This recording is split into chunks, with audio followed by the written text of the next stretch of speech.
Lähme mati peale selili.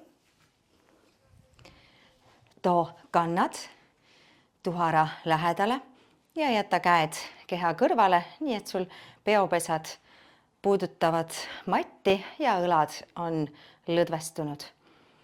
Nüüd siit tasakesi me hakkame selga rullima üles lae suunas, et mõtled, sa pöörad puusa ette, kõigepealt tõstad siit sabakondi, siis tõstad siit üles lüli haaval ülejäänud puusa, lükkad üles lae poole, aktiveerid siit tuhara, jälgid, et sul siit rindkere ja siit see roiete ülemine osa jääb veel mati peale ja siis pehmelt rullid siit selja tagasi alla. Mõtled, et see lüli haaval tood selja tagasi alla, nii et kõige viimasena tuleb sul siit mati peale ristluud ja sabakont ja uuesti hästi rahulikult rullid, tõmbad siit, aktiveerid alumised kõhulihased, surud tuhara tugevaks, rullid puusa üles lae suunas, korraks fikseerid, tuhar tugev hoitud ja siis samamoodi rullid tagasi lüli haaval.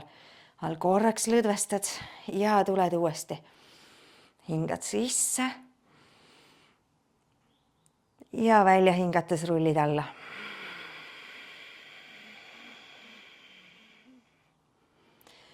Et see liikumise amplituud ei ole siin üldse suur. See tähendab, et sa ei lükka puusa ülespool silda, vaid sa pehmelt rullid. Kogu aeg kontrollid, et sul see rinnakorvi ülemine osa jääb mati peale. Ja siis pehmelt rullid tagasi alla. Et selle harjutusega me eelkõige tahame siit aktiveerida alumised kõhulihased, aga samas paneme tööle siit ka selja ja tuharad.